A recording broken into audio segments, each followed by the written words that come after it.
just accepting that we're going through a hard time at the moment, and it's okay. It will get better. There is a light at the end of the tunnel, and I think that's so important to remember. And we're not alone. There's so many people in the same boat at the moment, and even people without the pre-existing diagnosis of any sort of mental illness. Everyone is struggling with anxiety, depression. So even that in itself, for me, I think is a massive thing to remember. You're not alone in how you're feeling. This is happening worldwide, not just in the UK, the US, South Africa. This is a massive issue. Unfortunately, in the UK, we've got a very underfunded mental health system, and I mean, we spoke about this earlier in when we were doing our news bit, but the use of antidepressants has increased so much throughout this pandemic, and that worries me. And also, what you said in your email you sent to me about how medication, it's okay to use medication, and sometimes the first step, just getting you to that point, it's definitely needed.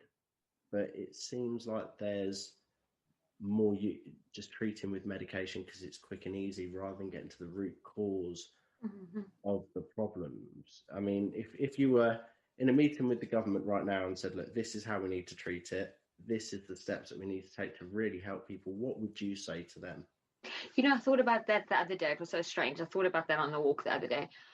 My wish is that for every person that gets prescribed any sort of mood stabilizers or any antidepressants or anything like that, that they would have to take that with 10 sessions of therapy, just so that they can learn coping mechanisms. Because yes,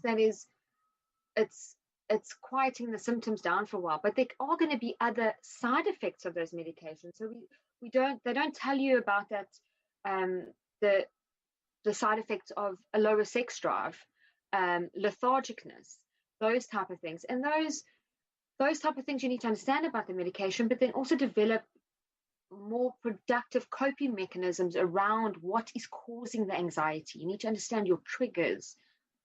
So that would be my. And it takes a long time for these medications to kick in. One very common medication is for antidepressants is sertraline in the UK, one that I've been on. It has some of the side effects, the suicidal thoughts. It takes 14 days roughly for the medication to kick in. And with that, as your chemical imbalance, it all starts to go all over the place. It can actually make you feel worse and be very dangerous. On therapy, like you said, for me, it has to be done in a structured way and keep that continuity going.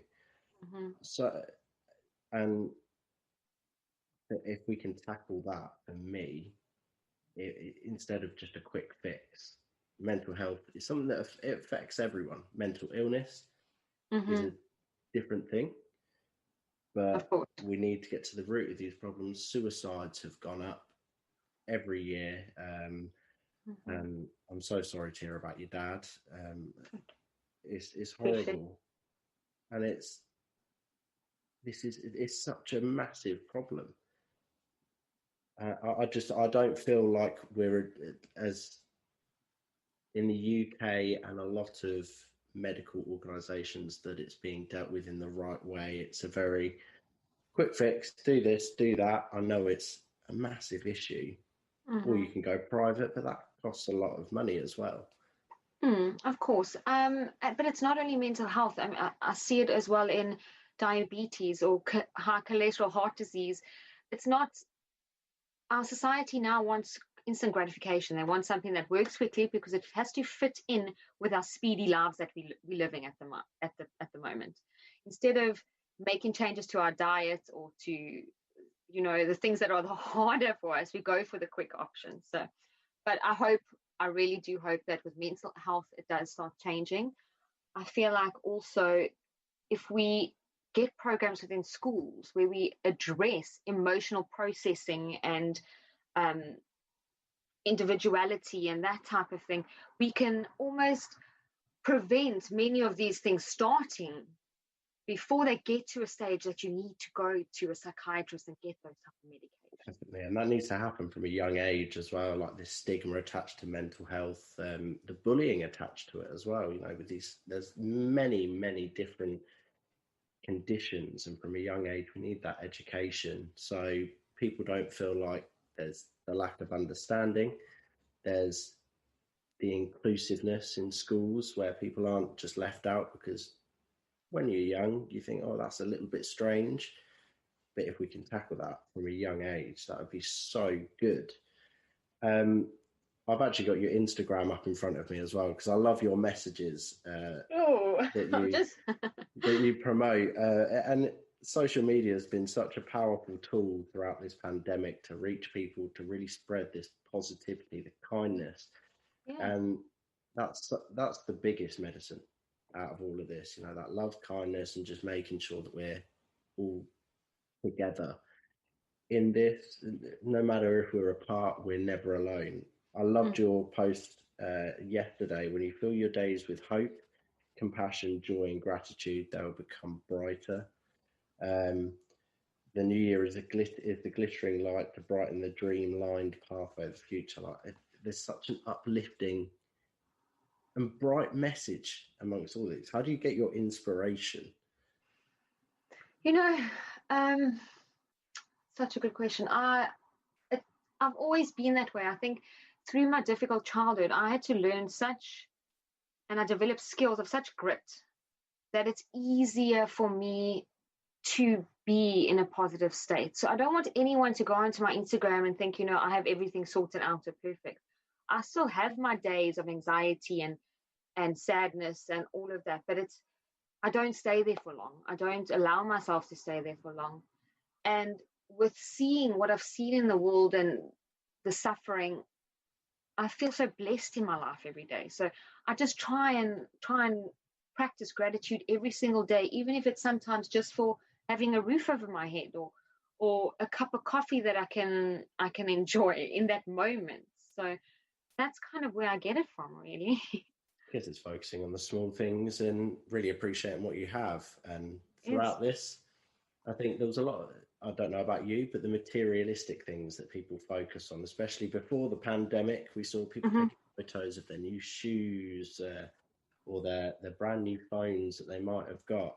But for me, I was one of those people. I love tech, always wanted the most up-to-date things, but I found that there was so many beautiful things around me that mattered more. It's as simple as going outside and hearing the birds singing, or appreciating our freedom, whereas before it was just something we had and we all took for granted. What's been your biggest, if you could give a biggest life lesson from the pandemic, what would that biggest lesson be? Well, that we need to look after ourselves, firstly, mentally, physically, and that entails so much. We need to, we need to find our worth from within us as well. We can't concentrate on materialistic things because none of those things are permanent. I made a lot of money when I was working for a pharmaceutical company, and I gave it all up, and I'm the happiest I'm ever been. So we need to pause in life, and we need to think, and we need to find our purpose, really, or our passions, to be able to live a happy, fulfilling life. I love that. So you're back in education, I believe, now. Like, what does the future hold for you? What are your dreams and ambitions?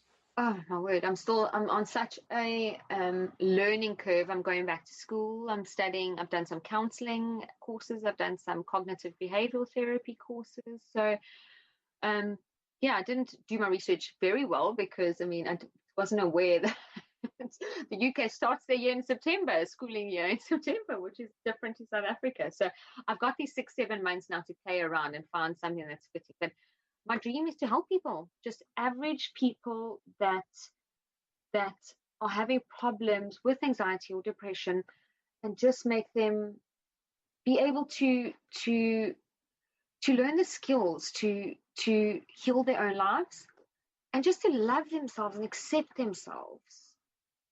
So that's my dream. That's amazing. And have you got any projects that you're planning on doing? How can people connect with you, get involved?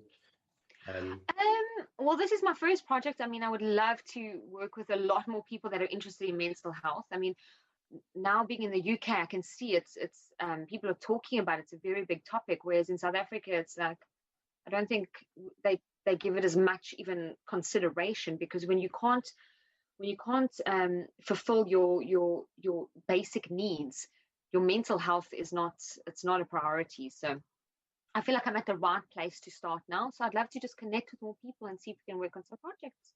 And yeah, I'll just be on my Instagram for now. That'd be amazing. Do you think you'll go back to South Africa and maybe try and promote the mental health awareness out there and make change maybe a bit further down the line? I know that's difficult at the moment, but that sounds like it's something that's a big issue over there, the addressing it. Is that something that you're planning or hoping to do in the future? I think so. I mean, I still have some contact with some charities that I work with back home, some schools that educate these children that I came across in the rural parts of South Africa. So I never know what the road ahead. That's another lesson that I've learned. Nothing is constant. Everything is going to be changing all the time. So we just need to make peace with that and go with the flow. And for me right now, I'm just concentrating on the step in front of me. That's all. I'm just concentrating one step at a time. So once I have things sorted over here, who knows what I can do for South Africa. The future holds. It's a very bright future by the sound of it. And like you said, change, uncertainty, we live with it every day, but not looking too far forward is crucial. Thank you so much for joining us on our first podcast, our first proper guest as well. It's been lovely talking to you, and hopefully, anything that I can do, that we can do, be amazing. I would love it. Anytime. But yeah, thank you so much for joining me. Thank you for having me. I appreciate it. Have a lovely day and a happy new year. Thank you. You too.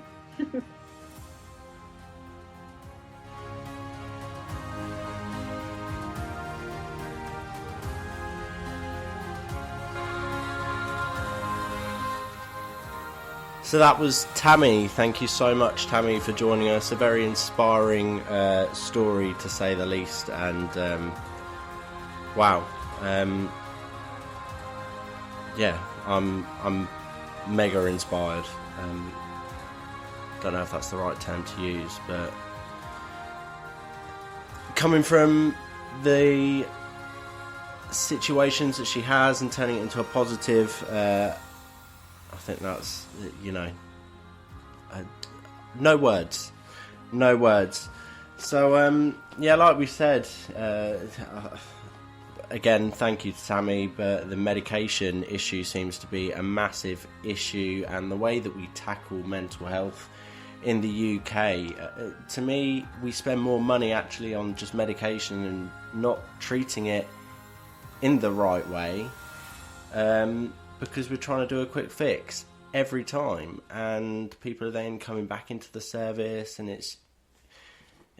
I'd love to know the figures for that. I'm going to try and get that next time and see how much it actually costs, because surely it costs more money trying to do these quick fixes and then things going wrong. So we've got some kindness, some statistics and kindness as well. Just at the start of the pandemic, almost 1 in 5 adults were likely to be experiencing some form of depression, indicated by moderate to severe depressive symptoms, during the coronavirus pandemic. And that statistic came in June 2020. I was about to say this year, but we've moved on now. That's almost doubled from around 1 in 10 before the pandemic. That was July 2019 to March 2020. However, the pandemic itself, I think, there's more conversation around mental